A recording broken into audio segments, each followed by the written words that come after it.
పక్కనే దగ్గర ఉస్తాద్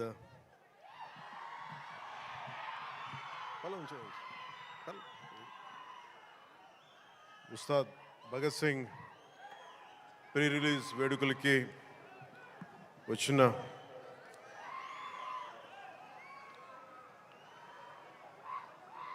నా గుండెల్లో స్థానం ఉన్న మీ అందరికీ మా దీన్ని టీవీలో చూస్తున్న తెలుగు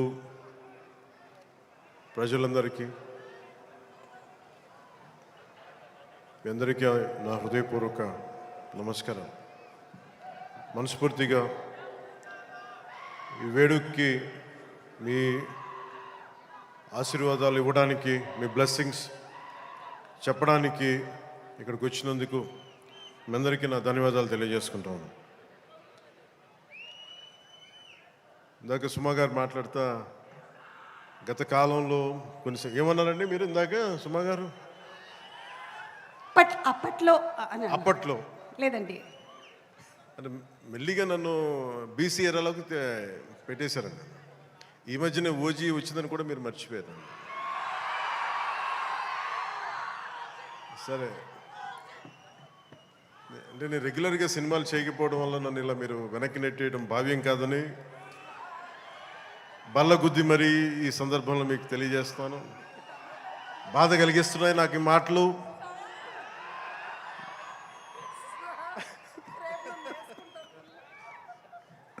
సరదాగా సినిమా నాకు చాలా ఇష్టమైంది. నాకు అన్నం పెట్టిన సినిమా, ఈరోజు ప్రజలకు సేవ చేసే గుర్తింపునిచ్చిన సినిమా. అందుకే నా నిర్మాతలు బాగుండాలని కోరుకుంటాను. సినిమా కోసం ఉత్సాహంతో వచ్చే నా అభిమానులు ఆనందం కలగాలని కోరుకుంటాను. ఎప్పుడు సినిమా ఎలా ఆడాలి, ఎంత బాగా ఆడాలి నాకు తెలియదు. ఎప్పుడు సినిమా రిలీజ్ అయినప్పుడు కలెక్షన్స్ ఎంత ఇప్పుడు అడగలేదు, నాకు తెలియదు ఆ సంగతి. అలాగే నాకు ఏ సినిమా బాగుండాలని కోరుకుంటాను. నేను ఎప్పుడు తెలుగు సినిమా, తమిళ సినిమా ఇలా చూడండి. నేను ఇండియన్ సినిమా అనుకుంటాను. ఎప్పుడు నేను భారతీయ చిత్ర పరిశ్రమ అనుకుంటాను తప్ప ఈ తెలుగు, తమిళ్ లేదంటే హిందీ ఇట్లా అనుకోని ఎప్పుడు. అలాంటి తెలుగు చిత్ర పరిశ్రమ ఈరోజు భారతదేశంలో ప్రపంచవ్యాప్తంగా అది ఆస్కర్ దాకెళ్ళి ఇది మన తెలుగు చిత్ర పరిశ్రమ తాలూకు గ్రేటెస్ట్ అచీవ్మెంట్ అది. అలాంటి తెలుగు చిత్ర పరిశ్రమలో నాకు చిన్నపాటి భాగస్వామ్యం ఉన్నందుకు చాలా ఆనందంగా ఉంటుంది. ఎప్పుడు నా నిర్మాతలు బాగుండాలని కోరుకుంటాను. నా దర్శకులు, నా రైటర్స్, వాళ్ళు రాసిన కథని నేను ఎంత బాగా చేయాలని అనుక్షణం తపన పెడతాను. కానీ రిజల్ట్స్ ఎప్పుడు మన చేతిలో ఉండవు. ఒకసారి నేను ఎప్పుడు సినిమాలు నాకు పదే చాలా సందర్భాలు చెప్తూ ఉంటాను. నా వరకు ఒకే హీరో, అది మెగాస్టార్ చిరంజీవి గారు. సో ఎవరైనా నన్ను మెచ్చుకుంటా ఉంటే నాకు అంటే మన హరీష్ అన్నారు చిరంజీవి గారిని పిలవాలి అని నేను మాట్లాడుతాను, ఆయన ఫంక్షన్ పిలవాలి అది అంటే చెప్పాను, మీకు హీరో కావాలి అంటే నన్ను పిలవండి, మీకు తమ్ముడు కావాలంటే చిరంజీవి గారిని పిలవండి. చిరంజీవి గారు పక్కన ఉంటే ఏమైపోతుందంటే నేను హీరో అన్న సంగతి మర్చిపోతాను. నాకు ఏం మాట్లాడాలో కూడా తెలియదు నాకు ఒక్కసారి. అలాంటిది అన్నయ్య చిరంజీవి గారు మనస్ఫూర్తిగా ఈరోజు ఉస్తాద్ భగత్ సింగ్ ట్రైలర్ చూసి ఆయన ట్వీట్ చేసింది ఇందాకే చూపించారు. ఇందాక నాకు అన్నయ్య చిరంజీవి గారికి మనస్ఫూర్తిగా నా ధన్యవాదాలు తెలుపుతున్నాను. అలాగే మన రామ్ చరణ్ తను కూడా ట్వీట్ చేసినందుకు మనస్ఫూర్తిగా నా ధన్యవాదాలు తెలుపుతున్నాను. అలాగే దర్శకులు బుచ్చిబాబు గారు, పిఠాపురం నివాసి, సో వారికి కూడా మనస్ఫూర్తిగా నా ధన్యవాదాలు తెలుపుతాను. సినిమా స్టార్ట్ చేసేటప్పుడు ఎప్పుడు కూడా చాలా అద్భుతంగా రావాలి, 10 మందికి డబ్బులు రావాలని ప్రయత్నం చేస్తూ ఉంటాం. వన్స్ స్టార్ట్ చేసే ప్రాసెస్లో చాలా అడ్డంకులు ఎదుర్కొంటాం, చాలా ఇబ్బందులు ఎదుర్కొంటాం, చాలా కష్టాలు ఎదుర్కొంటాం. ఒకసారి సినిమా విజయం కొంచెం అడ్డు అందరికి ఇబ్బందిగా ఉంది, కొంచెం మీరు దయచేసి పక్కన కొంచెం కొంచెం పక్కన. సినిమా విజయం సాధించాలని అందరం పనిచేస్తాం. ఈ ప్రాసెస్లో చాలా ఒడిదుడుకులు ఎదుర్కొంటాం. ఒడిదుడుకుల్ని తట్టుకొని ఒక సినిమాని అనుకున్నట్టుగా తీసి విజయం సాధించడం చాలా చాలా చాలా కష్టమైంది. నిద్రలు ఉండవు. అందరం ఎవరి పట్టుకోడి కోసమే పనిచేస్తాం. ఇది ఎవరిని ఉద్ధరించడానికి సినిమాలు చేయం, కానీ మా పని, మాకు ఇష్టమైన పని, మాకు ఉపాధినిచ్చే, మాకు తిండి పెట్టేది ఇది. సో ఎవరం కూడా సినిమా పోవాలని ఎవరు, ఏ హీరో కాదు, ఏ హీరో కూడా ఎవరు చేయరు. అందరూ బాగుండాలని చేస్తారు, కానీ అన్నిసార్లు పరిస్థితులు అనుకూలించు. నాకు ఈ సినిమా ప్రారంభించినప్పుడు హరీష్ శంకర్ని దర్శకులుగా మన రవి గారు తీసుకొచ్చినప్పుడు గబ్బర్ సింగ్ తర్వాత మేము చేయలేకపోయాం. మేము కూర్చొని సినిమా లేట్ అయింది. ఇందాక తను చెప్పిన రీజన్స్ కూడా నేను ఒకసారి దర్శకుడు నమ్మానంటే నేను నమ్మేస్తాను. సినిమా ఇంకా ఎలా వస్తుందో నాకు తెలియదు, కానీ చాలా బ్లైండ్గా నమ్మేస్తాను. ఏం చేయమంటే చేస్తాను. సో తను అనుకున్న ఒక కథను తీసుకొచ్చారు. దాన్ని పూర్తి స్థాయిలో ముందుకు వెళ్ళలేకపోయాం. చిన్న కథ మారింది, మధ్యలో కోవిడ్ వచ్చింది. వీటన్నిటి మధ్య పాలిటిక్స్కి వెళ్ళాం. పాలిటిక్స్లో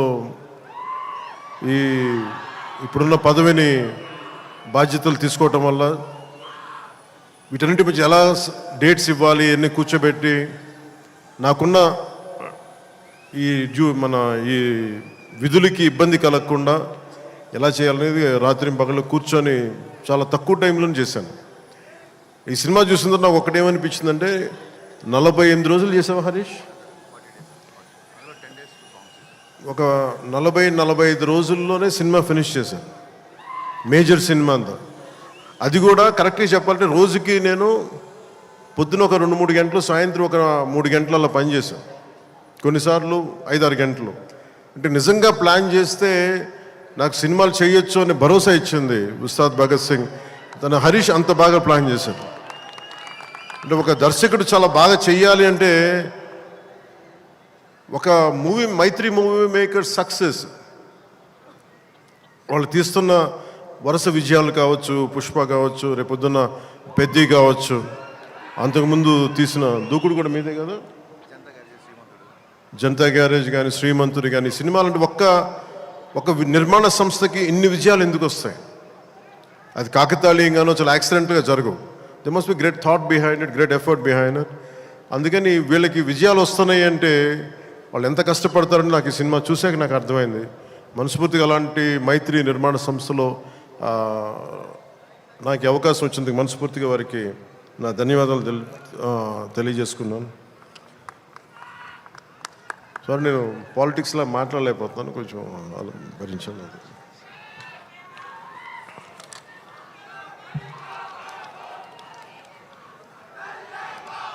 ఈ సినిమా లిరిక్స్ అందించిన చంద్రబోస్ గారికి, భాస్కర్ భట్ల గారికి, కాసర్ల శ్యామ్ గారికి మనస్ఫూర్తిగా నా ధన్యవాదాలు తెలియజేసుకున్నాను.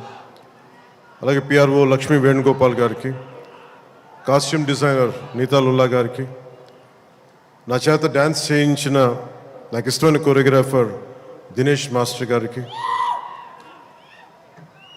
అంటే హరీష్ ఎలా చేస్తారంటే అసలు ఏం లేదు సార్, మీరు వచ్చి చూడండి, మీకు నచ్చితే చేయండి, అలాగా తీసుకెళ్ళి ఫైనల్ నా చేత మొత్తం తను అనుకున్న మూమెంట్స్ అన్ని చేయించాడు నాకు. సో దానికి బలమైన మూమెంటం ఇచ్చింది దినేష్ మాస్టర్. అలాగే స్టంట్స్ రామ్ లక్ష్మణ్ గారు, రవి వర్మ గారికి, మైబమ్ నభకాంత్ గారికి, పృథ్వీ జీవన్ గారికి నా మనస్ఫూర్తిగా నా అభినందనలు తెలియజేసుకున్నాను. ఈ సినిమాకి అడిషనల్ స్క్రీన్ ప్లే రాసిన రమేష్ రెడ్డి గారికి, ఈ సినిమా ఆగిన సినిమా ఇంత ఫాస్ట్గా మళ్ళీ రావడానికి చాలా ముఖ్య పాత్ర వహించిన దర్శకులు, screen play writer K Dashrath గారికి, ఎడిటింగ్ చేసిన కార్తిక్ శ్రీనివాస్ గారికి, అలాగే ప్రొడక్షన్ డిజైనర్ ఆనంద్ సాయ్, నా స్నేహితుడు. తను చిన్నప్పుడు మేమిద్దరం చెన్నైలో పెరిగిన వాళ్ళం. ఈరోజు మీకు అర్థమవుతుంది సినిమా చూసిన తర్వాత ఒక ప్రొడక్షన్ డిజైన్, తన సెట్ డిజైనింగ్ ఏ స్థాయిలో ఉందనేది ఒక అత్యంత అద్భుతంగా తీర్చిదిద్దారు ఆనంద్ సాయి గారు. వారికి మనస్ఫూర్తిగా నా అభినందనలు. ఈ 2 పాటల్ని ప్రత్యేకి మన కెమెరామెన్ ఆయనంక బోస్ గారికి చాలా బ్యూటిఫుల్ ఫోటోగ్రఫీ చేశారు. అలాగే ఈ 2 పాటల్ని, ఇప్పుడు కనిపించే 2 పాటల్ని రవి వర్మన్ గారు చేశారు. వారికి కూడా వారి అద్భుతమైన ఫోటోగ్రఫీ, వారికి కూడా నా అభినందనలు తెలియజేస్తాను. దేవిశ్రీ లేకుండా, దేవిప్రసాద్ లేకుండా సినిమాకి ఈ స్థాయి ఊపొచ్చుండేది కాదు. ఆయన సంగీతం దేశం మొత్తం మన అందరినీ ఊపుతూ ఉంటుంది. అలాగే దేవిప్రసాద్ గారి మొదటి ప్రైవేట్ ఆల్బమ్, ఫస్ట్ టైం సినిమాలోకి రాకముందు వీడియో ఆల్బమ్, మ్యూజిక్ ఆల్బమ్ని నేనే రిలీజ్ చేశాను. అప్పుడు నా మొదటి 2-3 సినిమాల మధ్యలో ఆయన అసోసియేషన్ లాగా కంటిన్యూ అవటం మనస్ఫూర్తిగా వారికి నా అభినందనలు తెలియజేస్తున్నాను. అలాగే background score, OG background score తోటి, సాంగ్స్ తోటి ఇచ్చిన తమన్కి చాలా తక్కువ సమయంలో దేవి గారు బిజీగా ఉండటం వల్ల ఆ బాధ్యతల్ని, ఆ బరువుని భుజం మీద వేసుకుని తమన్ గారికి మనస్ఫూర్తిగా నా ధన్యవాదాలు తెలుపుకుంటా ఉన్నాను. ఎగ్జిక్యూటివ్ ప్రొడ్యూసర్ రావిపాటి చంద్రశేఖర్ గారికి, దినేష్ గారికి, అలాగే సిఇఓ చెర్రీ గారికి మనస్ఫూర్తిగా నా ధన్యవాదాలు తెలుపుకుంటున్నాను. శ్రీలీల గారికి నిందా సరదాగా అన్నాను, కానీ డ్యాన్స్ ఆవిడ చేయకూడదని సరదాగా అన్నాను, కానీ యాక్చువల్గా she's a brilliant performer, brilliant dancer. అయితే నాకు ఈ కథ, ఆ చిత్రం, ఆ పర్టికులర్ సాంగ్లో ఏంటంటే తనకి డిఫరెంట్ క్యారెక్టర్ని చాలా బాగా మలిచారు మన హరిశంకర్ గారు. అందుకని తనకి ఈ సినిమాలో డ్యాన్స్ తక్కువ ఉన్నా కానీ తన పెర్ఫార్మెన్స్ చాలా చాలా అద్భుతంగా చేశారు శ్రీలీల గారు. It's very brilliant performance. ఒక నోస్టాలజిక్ ఫీలింగ్ ఏదో వస్తుంది అనుకుంటాను. ఆ పర్టికులర్ సాంగ్ ఏదో ఒక పర్టికులర్ నేపథ్యంలో సంగీతాన్ని వాడారు మన హరిశంకర్ గారు. దాంట్లో శ్రీలీల గారు చేసింది కానీ తన క్యారెక్టరైజేషన్, నాకు తెలిసి ఇప్పుడు దాకా శ్రీలీల గారు చేసిన క్యారెక్టర్స్లో చాలా గుర్తుండిపోయే పాత్ర ఉంటుందని నేను మనస్ఫూర్తిగా నాకైతే నేను మన డబ్బింగ్ చెప్తున్నప్పుడు నాకు అది అనిపించింది. She has done a great performance and great job. రాశి కన్న గారు కథ వినకుండా కేవలం నేను యాక్ట్ చేస్తున్నాను, నా పక్కన యాక్ట్ చేయాలి అని చెప్పి పెద్ద మనసుతోటి కథ కూడా వినకుండా స్ట్రైట్గా సెట్కి వచ్చి ఆ రోజు నాతో మా చెప్పారు, మీ కథ కూడా వినలేదు, మీతో యాక్ట్ చేయాలని దీంతో వచ్చేసానని చెప్తే రాశి కన్న గారికి కూడా మనస్ఫూర్తిగా నా ధన్యవాదాలు, అభినందనలు తెలుపుకుంటున్నాను. She has done a fabulous job, brilliant job. అలాగే ఈ సినిమాకి 2 ముఖ్య పాత్రధారులు, ఒకళ్ళు కేఎస్ రవికుమార్ గారు తమిళనాడు తమిళ ఫిల్మ్ ఇండస్ట్రీ నుంచి, అలాగే పార్థివన్ గారు. అలా కేఎస్ రవికుమార్ గారికి మన రజనీకాంత్ గారితో, కమల్ హాసన్ గారితో చాలా సినిమాలు చేసిన వ్యక్తి, దర్శకులు వాళ్ళిద్దరు. కేఎస్ రవికుమార్ గారు, వారికి కూడా నా ధన్యవాదాలు తెలియజేస్తా ఉన్నాను.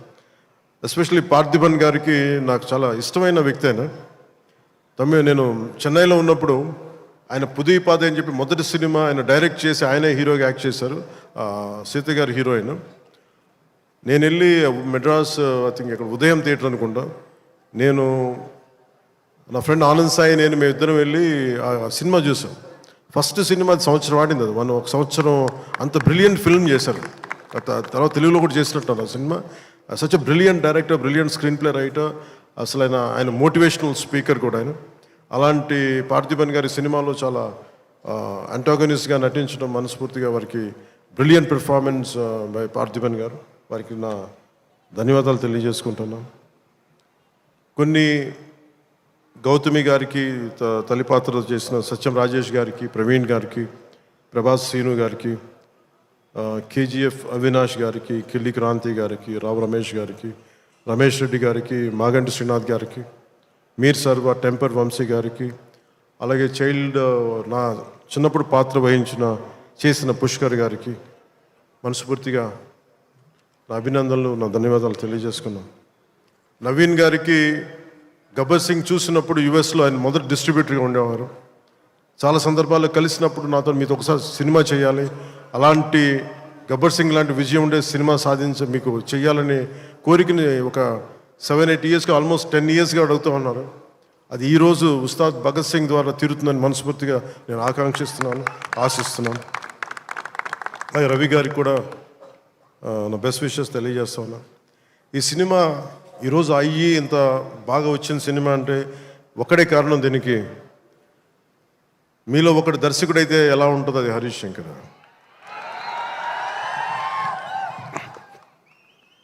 అంటే హరీష్ గురించి చెప్పాలి అంటే తెలుగు చిత్ర పరిశ్రమకి ప్రాంతీయత, కులాలు ఇవేమి ఉండవు. ఈరోజు మన తెలంగాణ నేల నుంచి వచ్చినవాడు, కరీంనగర్ నుంచి వచ్చినాడు. అది సినిమాని మనకి దీనికి ఎల్లలు ఉండవు, హద్దులు ఉండవు. దీనికి ఆ సినిమానా ఈ సినిమానా అని కాదు, ఇది మన సినిమా. ఇది మన దేశపు సినిమా, మన నేల సినిమా, మన నేల నుంచి పుట్టిన దర్శకుడు.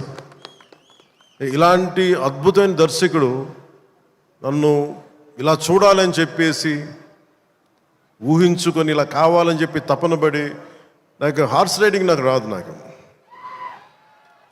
గబ్బర్ సింగ్ షూటింగ్ టైంలో నాకు తీసుకెళ్ళి మన గుజరాత్లో తీసుకెళ్ళి గుర్రం తీసుకొచ్చారు. దేనికన్నా నేను మామూలుగా నడిచి వస్తే ఈ విలన్స్ని కొట్టచ్చామనుకుంటే, లేదు గుర్రం మీద రావాలని అంటారు. నాకు అప్పటిదాకా హార్స్ రైడింగ్ తెలియదు. నాకు గుర్రం పట్టుకొని నడవడం అలవాటు, కానీ హార్స్ రైడింగ్ తెలియదు. కానీ మనోడు అడిగాడు కదా, చేసేద్దామని చెప్పి గుర్రం మీద ఎక్కి దాని చెవిలో ఒకటే చెప్పాను, నన్ను జాగ్రత్తగా తీసుకెళ్ళి వదలని గుర్రంతో ఒక్కొక్క మాట చెప్పాను. అది మిరాక్యులస్గా నన్ను తీసుకెళ్ళింది. అంటే నన్ను ఎందుకు చెప్తున్నాను, ఇది మనిషి నన్ను ఎంత కోరుకున్నాడో నన్ను చాలా ఆశిస్తాడు. నేను ఏదైనా నేర్చుకోవడానికి సంసిద్ధతో ఉంటాను తప్ప అన్నీ ఒకటికి అన్ని అద్భుతాలు, అన్ని క్వాలిటీస్ ఎలా ఉంటాయి, అన్ని టాలెంట్స్ ఒక మనిషిలో ఉండవు కదా. కానీ ఒకసారి సినిమాకి ఏంటంటే స్పాంటేనియస్గా అన్నీ నేర్చుకోవాల్సి వస్తుంది ఒకసారి. సో అలాంటి స్పాంటేనిటీ ఒక యాక్టర్కి రావాలి అంటే ఆ డైరెక్టర్ కానీ రైటర్ కానీ ఎంత ప్యాషనేట్ వ్యక్తులు అయితే తప్ప మనం చేయలేం, పుష్ చేస్తారు అట్లా. సో అలాంటి అద్భుతమైన దర్శకుడు ఈరోజు హరీష్ శంకర్ ఈ సినిమాకి పడ్డ తపన కానీ, రహీం బాబులు డైరెక్షన్ టీం పడ్డ తపన కానీ, ఎడిటింగ్ టీం పడుతున్న శ్రమ కానీ, మ్యూజిక్ టీం పడుతున్న శ్రమ కానీ, వీటన్నిటినీ ఒక క్యాప్టెన్గా, ఒక షిప్ క్యాప్టెన్గా తను ముందుకు తీసుకెళ్లే విధానం హరీష్ శంకర్కి మనస్ఫూర్తిగా నేను నా అభినందనలకు మించి వీటన్ని నా గుండెల్లోంచి నా ప్రేమపూర్వకంగా తెలియజేస్తాను. Hats off to you Harish, you have done a brilliant job and wonderful job. Harish శంకర్కి మనం చెప్తా ఉన్నాను, చాలా కమిటెడ్ వ్యక్తి. నేను ఒకటేం చెప్తుంటే అనవసరమైన కాంట్రవర్సీస్కి వెళ్ళగా బాబు నువ్వు వదిలేసి అని చెప్తా ఉంటాను.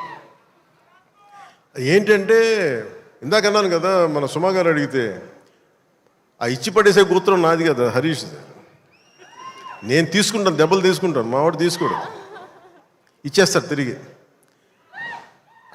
అంటే ఇలాంటి వాడు నా ఉద్దేశంలో ఈ రోజున ఒక రోజున మన తెలంగాణ నేలకి పనిచేస్తాడు, మన భారతదేశానికి కూడా పనిచేస్తాడు. అంత సత్తా ఉన్నాడు, చాలా పాండిత్యం ఉన్నవాడు, గొప్ప dialogue writer, story writer, and amazing director.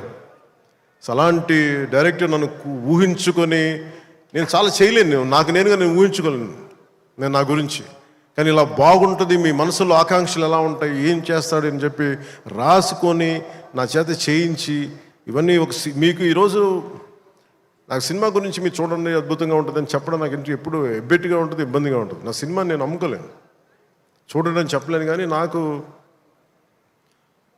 Cinema dubbing అప్పుడు చూస్తాను, లేదంటే నేను టెక్నికల్ ఆస్పెక్ట్స్ చూసేటప్పుడు ఉండేది. కానీ ఈ సినిమాను చూస్తున్నప్పుడు ఖచ్చితంగా గబ్బర్ సింగ్ తర్వాత అలాంటి విజయం సాధించాలనేది మీ అందరి ఆశయాలతో ఖచ్చితంగా అది గబ్బర్ సింగ్ అంత విజయం సాధిస్తానని చెప్పి నేను మనస్ఫూర్తిగా నేను కోరుకుంటున్నాను, అభిలాషిస్తున్నాను. కాదు ఇది నేను ఎక్కువ ఎందుకు చెప్పట్లేదంటే ఫైనల్ వర్డిక్ట్ ఎప్పుడు ప్రజలదే, అభిమానులది, తెలుగు ప్రేక్షకులది. మీరు ఏం నిర్ణయిస్తారో ఇది మీ చేతిలో ఉంది. కానీ మా నుంచి తప్పు లేకుండా అయితే సినిమా చేశాం. ఒక యాక్టర్గా నేను కావచ్చు, టెక్నీషియన్స్గా కావచ్చు, హరీష్ శంకర్ స్క్రీన్ ప్లే కావచ్చు, నిర్మాతల తాలూకు ప్రొడక్షన్ వాల్యూస్ కావచ్చు, టెక్నికల్ ఎఫర్ట్స్ కావచ్చు, నాతో పాటు యాక్ట్ చేసిన నటీనటులు కావచ్చు, మేము మా జాబ్ చాలా బ్రిలియంట్గా చేసాం, బెస్ట్ ఎఫర్ట్స్ పెట్టాం ఇన్ గివెన్ సర్కమ్స్టాన్సెస్. ఇది గబ్బర్ సింగ్ అంత విజయం సాధించాలని మనస్ఫూర్తిగా నేను కోరుకుంటున్నాను. సినిమా కూడా చాలా ఎంగేజింగ్గా ఉంది, ఎంటర్టైనింగ్గా ఉంది అనిపించింది నాకు చూస్తూ ఉంటే. సో ఇది ఒక గుడ్, ఒక మాస్ ఎంటర్టైనర్ గాను, లేదంటే మీరు ఎలా చూస్తారు, నేను కూడా 19th ఉగాది రోజున మీరు ఎలాంటి తీర్పునిస్తారు, మీకు ఎలా నచ్చుతుంది నేను కూడా ఎదురు చూస్తూ ఉన్నాను.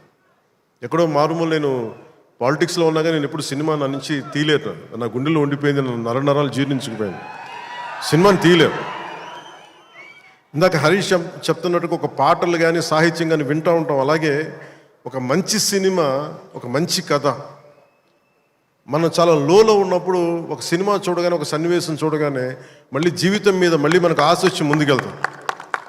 చాలాసార్లు ఎన్ని ఇబ్బందులున్నా ఓటములు తట్టుకుని ఒకసారి సినిమా అనేది మనకి అబ్రాడ్లాగా పార్కులు ఉండవు, మనకి చిన్న చిన్న ఇళ్ల మధ్యలో ఉంటాం, రోడ్ల మీద నడవడానికి సరైన పేవ్మెంట్స్ ఉండవు, అన్ని ఇబ్బందుల మధ్యలో కూడా భారతదేశంలో ఎస్పెషల్లీ దక్షిణ భారతంలో సినిమా చాలా కీలకమైనది. సినిమా అనేది లేకపోతే ఎంత క్రైమ్ పెరిగిపోతే మనం ఊహించలేము. ఒకసారి బెంగళూరులో రాజ్ కుమార్ గారిని వీరప్పన్ ఆయన కిడ్నాప్ చేసినప్పుడు, this is observation by Karnataka police, సడన్గా స్పైక్ అయిందండి crime.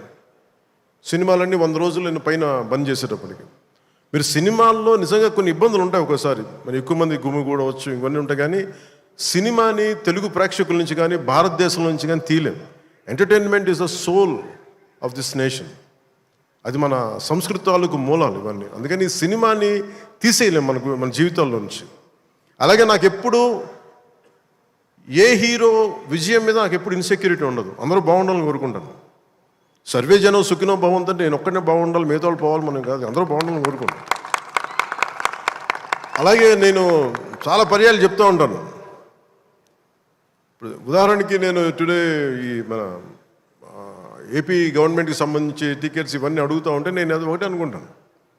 First of all ticket hikes ఇవన్నీ ఏంటి, ఇట్ ఈస్ అబౌట్ ఎవరిని ఎక్స్ప్లాయిట్ చేయటం కాదు కదా. Cinema is not a compulsory మన గన్ పాయింట్లు పెట్టి మీరు చూడాలని అనుకో, మన చాయిస్ ఉంది. ఈరోజు నెట్ఫ్లిక్స్ ఉంది, ఈరోజు మనకి అమెజాన్ కావచ్చు, మల్టిపుల్ ఓటీటీ ప్లాట్ఫామ్స్ ఉన్నాయి. ఫస్ట్ డే వెళ్ళి చూడాలనుకోవటంలో కూర్చోబెట్టి ఇంత ఖర్చు పెట్టుంటారు. దీనికి ఒకసారి నన్ను అడుగుతూ ఉంటాను. నా సినిమాలకి నేను ఇంకా తక్కువ రేట్లు ఇచ్చుకున్నాను, కానీ మిగతా హీరోల సినిమాలకి నేను ఎక్కువ రేట్లు చెప్పి తెలియజేసాను. నా దగ్గరికి వస్తారు, అస్సలు నాకు సంబంధం లేదు, నేను ఏదైనా ఉంటే నేను ఒకటే అడుగుతాను. ఆంధ్రప్రదేశ్కి ఏదైనా సినిమాలు వచ్చి మిగతా హీరోలు నిర్మాతలు వచ్చినప్పుడు నేను ఒకటే అడుగుతాను, మీరెవ్వరూని దేహి అనకండి దయచేసి. మీరు దేహి అంటూ నాకు మీరు ఎంత కష్టపడి తీస్తారో నాకు తెలుసు. పైగా మీరు పెంచిన ప్రతి రూపాయిలో యు పే 18% జిఎస్టీకి వెళ్తుంది. వదిలేస్తే ఎవరో బ్లాక్లో టికెట్లు అమ్ముకొని మళ్ళీ అది క్యాష్గా వెళ్ళిపోద్ది.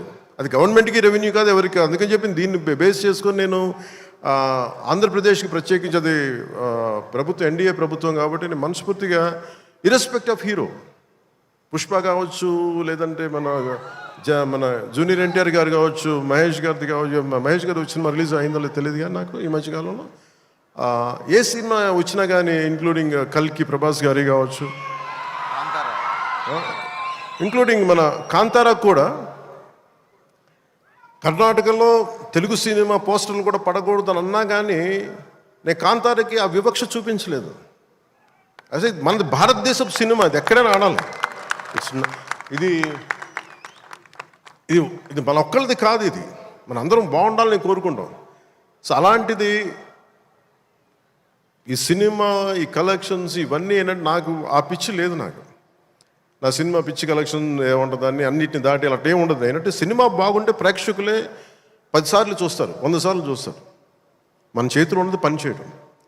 సో తెలుగు సినిమా అనేది ఇర్రెస్పెక్టివ్, మనం ఈ ఫ్యాన్ వార్డ్స్ ఇవన్నీ చూస్తూ ఉంటాను. నాకు చాలా మీరందరూ ఏకాభిప్రాయం అంటే మీకు ఒక డెఫినెట్గా ఇంకొక హీరో మనకి ఇష్టం, అది చూడాలి. కానీ అబ్యూజివ్గా ఉండిపోవటం, ఆన్లైన్ వార్డ్స్ అబ్యూజివ్గా అయిపోవటం, ఇది ఒక రైట్ వాతావరణం అనిపించదు నాకు. నేను పర్సనల్గా చెప్తాను కదా, మీ బీయింగ్ ఏ హీరో నేను చెప్తాను కదా, అందరి హీరోల అభిమానులు నేను చాలా గౌరవిస్తాను. ఎందుకంటే నాకు ఏ హీరోతో నాకు విభేదాలు లేవు. నాకు ఏ హీరో సాధించిన విజయం మీద నాకు చిన్నపట్ల ఇది కూడా ఉండదు. నాకు అందరూ బాగుండాలి, మనస్ఫూర్తిగా మీరు విజయం సాధించాలి. ఎందుకంటే నేను ఒక్కడిని అన్ని సినిమాలు చాలా ఈరోజు కాదు, అనేక సందర్భాల్లో చెప్పాను. నేను చేస్తే మహా చేసే సంవత్సరానికి ఒక సినిమాను 2 సినిమాలు చేస్తాను, నిజంగా హీరోగా ఫుల్ ఫ్లెడ్జ్గా ఉన్నా. కానీ ఇప్పుడు ఆ పరిస్థితి కూడా లేదు. అలాంటిది ఇన్ని థియేటర్లు ఇంత ఇన్వెస్ట్మెంట్ రావాలి అంటే 100 సినిమాలు వస్తే తప్ప నిజంగా అక్కడ థియేటర్లు పోషింపలేదు, దాని తద్వారా ఉపాధి ఉంటుంది అందరికీ. అందుకని సినిమాలు బాగుండాలి, అందరూ చూడాలని కోరుకుంటాను తప్ప దాంట్లో మన సినిమా కూడా ఆడాలని నేను కోరుకుంటాను. ఒక హీరోగా నా ఒక ధర్మం, నా ప్రొడ్యూసర్స్ బాగుండాలని కోరుకుంటాను. నా సినిమాకి నేను చాలా లో టైంలో ఉన్నప్పుడు భీమ్లా నాయక్ అనే సినిమాకి మీరు నిలబడిన విధానం నేను మర్చిపోలేను నా అభిమానులకి. ఒకసారి అనుకుంటా, నేను మీరు కనుక లేకపోతే పవన్ కళ్యాణ్ అనేవాడు లేడు. ఒకసారి నాకు సభకు వచ్చే వరకు నేను ఏం మాట్లాడాలో నాకే పెద్ద అవగాహన ఉండదు. కానీ మిమ్మల్ని చూశాక ఒకటే చెప్పాలనిపిస్తుంది, మీ నుంచి నాకు 2 గుండెల దూరం అంతే. నా గుండె నుంచి మీకు ఎంత దూరం అంతే, అంత మీద మనందరి మధ్య 2 గుండెల దూరం అంతే. I love you.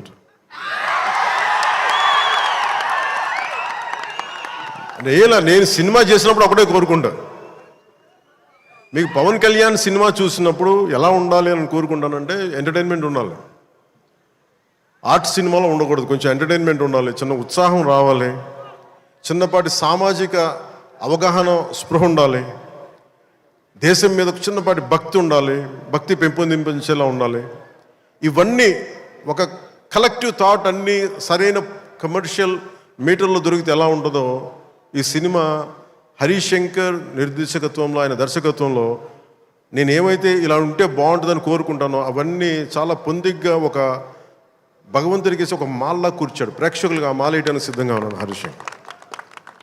మీరు this film will definitely I think entertain you. అంటే నాకేంటంటే డికేడ్స్ నుంచి లాస్ట్ 2.5 డికేడ్స్ నుంచి నాకు ఏ సినిమా చెప్పుకోవడం నాకు తెలియదు. తొలి ప్రేమ కూడా ఆడినప్పుడు, నా ఫస్ట్ సినిమా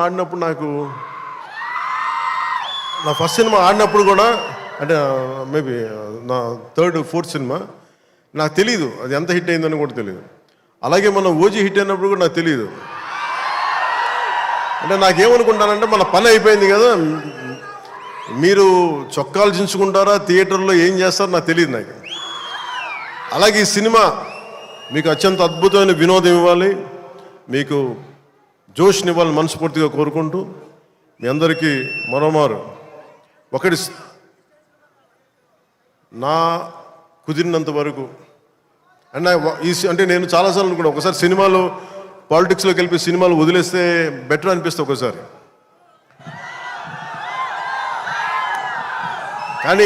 కానీ ఏమనిపిస్తుంది అంటే దానికి రీజన్ ఏంటంటే కనీసం నన్ను చాలామంది మాట్లాడుతూ ఉంటారు, కొంతమంది నేనంటే పడని రాజకీయాలు ఉండే వ్యక్తులు కొంతమంది. నాకేమనిపిస్తుందంటే అలాగే నాకేమనిపిస్తుందంటే రాజకీయాలు ఉండే వాళ్ళందరికీ కాంట్రాక్టులు చేసుకుంటారు, వాళ్ళందరికీ వ్యాపారాలు ఉన్నాయి. నాకు సినిమా ఉంది, కాకపోతే నేను కూర్చోబెట్టి మొత్తం పనులు అన్నీ వదిలేసి బాధ్యతలు వదిలేసి నేను సినిమాలు చేయట్లా. కనీసం ప్రతి మనిషికి 8 hours డ్యూటీ చేయాలి, అది కనీసం బేసిక్ రూల్ అది 8 hours. అలాంటిది నేను 16 గంటలు పనిచేస్తాను, 14 గంటలు పనిచేస్తాను. ఒక 3-4 గంటలు ఇలాంటి సమయంలో కుదిరితే అన్నీ కరెక్ట్గా పెట్టుకొని నా సమయాన్ని నిజంగా దృష్టిని దాని తాలూకు విలువను గుర్తించి సరిగ్గా ప్లాన్ చేసుకుంటే మన ఉస్తాద్ భగత్ సింగ్ లాగా ఎలా ప్లాన్ చేయగలం హరీష్ చూపించారు అది. సో నాకు దాన్ని బట్టి సినిమాలో మనం చేయొచ్చు అనే ఒక చిన్నపాటి ఆశ అయితే కలిగింది. అంటే ఆశ కంటే కూడా చెప్పాలంటే ఒక ధైర్యం వచ్చింది. సో నెక్స్ట్ టైం ఎవరన్నా సినిమా చేయాలి నా దగ్గరికి వచ్చినప్పుడు హరీష్ శంకర్ గారికి మైత్రి మూవీస్కి నేను పంపిస్తాను. వాళ్ళు ఎలా ప్లాన్ చేశారు, ఎలా అత్యంత తక్కువ టైంలో, అంటే నేను వాళ్ళకి అర్థమయ్యేది కాదు. ఎప్పుడు నేను ఆంధ్రాలో ఉన్నాను, ఎప్పుడు ఇక్కడ ఉన్నాను అర్థమయ్యేది కాదు ఎవరికి. ఎందుకంటే నేను కరెక్ట్గా అక్కడికి వెళ్ళి 8 గంటలు పనిచేసేవాడిని, 9 గంటలు ఉండేవాడిని, ఒకసారి 12 గంటలు ఉండేవాడిని, వచ్చి నైట్ అంతా కూర్చొని 2 దాకా చేసేవాడిని ఇక్కడ. ఇవన్నీ చేయగలిగానంటే ఇది బేసికలీ నా కాలం తాలూకు విలువను అర్థం చేసుకొని దాన్ని ముందుకు తీసుకెళ్ళినందుకు మనస్ఫూర్తిగా నిర్మాతలు రవి గారికి, నవీన్ గారికి, ప్రతి ఒక్కరికి నా ధన్యవాదాలు తెలుపుకుంటాను. ఇది మీరు ఇచ్చిన ఈ జోష్ కానీ ఈ అవకాశం కానీ నేను మర్చిపోలేను. మీరు అలాగే విదేశాల్లో ఉన్న తెలుగు ప్రేక్షకులందరికీ, అభిమానులందరికీ, నా అభిమానులందరికీ మనస్ఫూర్తిగా ధన్యవాదాలు తెలుపుకుంటూ ఈ సినిమా అద్భుతమైన విజయం సాధించాలి, మీ అందరికీ ఆనందం పంచాలి మనస్ఫూర్తిగా కోరుకుంటూ నా తోటి నటీనటులందరికీ, టెక్నీషియన్స్ అందరికీ, హరీష్ శంకర్ గారికి, నిర్మాతల ద్వయానికి, ప్రతి ఒక్కరికి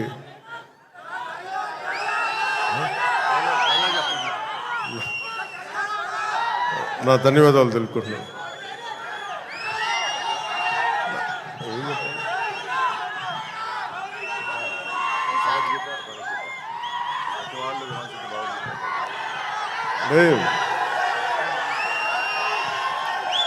అంటే నా భయం ఏంటంటే సినిమాలో చెప్పేస్తాను కానీ అది భగవద్గీత, ఇది భగవద్గీత అని. నా భయం ఏంటని చెప్తాను. నేను చాలా దైవభక్తుడిని.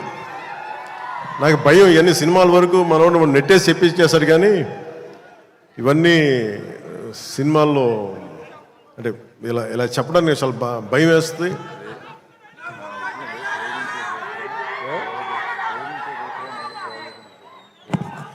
అంటే ఇచ్చి పడేసి ఇవన్నీ కాకుండా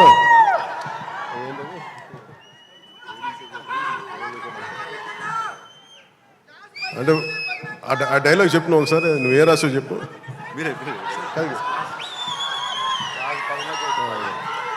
అంటే ఏంటన్నా ఇచ్చి పడేసే గోత్రం ఏంటన్నా, అంటే ఈయన రాసింది ఏంటంటే ఇచ్చి పడేసే గోత్రం ఇరగదీసే నక్షత్రం. అంటే నేను అలా చెప్పలేను. నా నిజ జీవితంలో నేనేం చెప్పగలను? మిమ్మల్ని ప్రేమించే గోత్రం ఉండదు.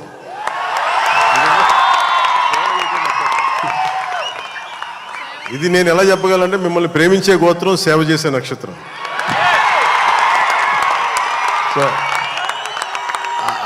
సో నేను డైలాగ్ చెప్పండి ఇదే చెప్పగలను తప్ప. సో మీ అందరికీ ధన్యవాదాలు తెలుపుకుంటూ ఈ పోలీస్ గ్రౌండ్స్ ఇచ్చిన తెలంగాణ రాష్ట్ర ప్రభుత్వానికి, గౌరవ ముఖ్యమంత్రి శ్రీ రేవంత్ రెడ్డి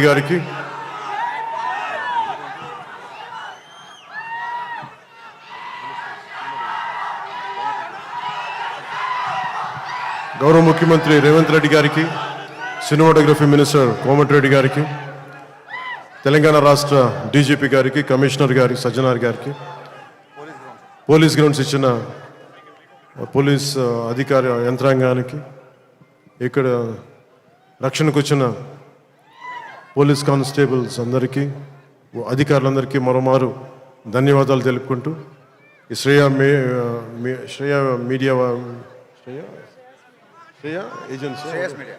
శ్రేయస్ మీడియా వారికి మనస్ఫూర్తిగా నా ధన్యవాదాలు తెలియజేసుకుని సెలవు తీసుకున్నాను. జై హింద్. పవన్ కళ్యాణ్ గారు ఒక చిన్న, హరిశంకర్ గారు ఒక చిన్న లీక్ ఏదో ఉందన్నారు సినిమాకి సంబంధించి. ఆ లీక్ ఏదో పవన్ కళ్యాణ్ గారి సమక్షంలో మీరు చెప్తే. ఉగాది శుభాకాంక్షలు. అందరికి ఉగాది శుభాకాంక్షలు చెప్పండి. ఉగాది రోజు రిలీజ్ అవుతుంది.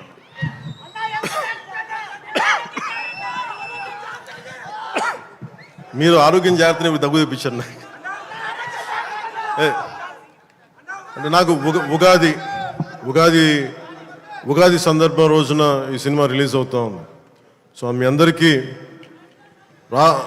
మన తెలుగు రాష్ట్రాల్లో ఉన్న ప్రజలందరికీ, అలాగే భారతదేశంలో ఉగాది జరుపుకున్న ప్రతి ఒక్కరికి ఉగాది శుభాకాంక్షలు తెలియజేసుకున్నాను. Love you. అలాగే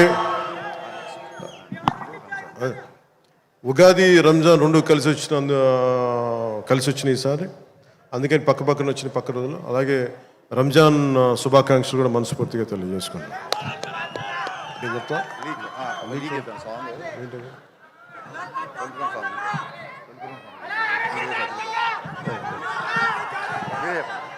నేను చెప్తాను.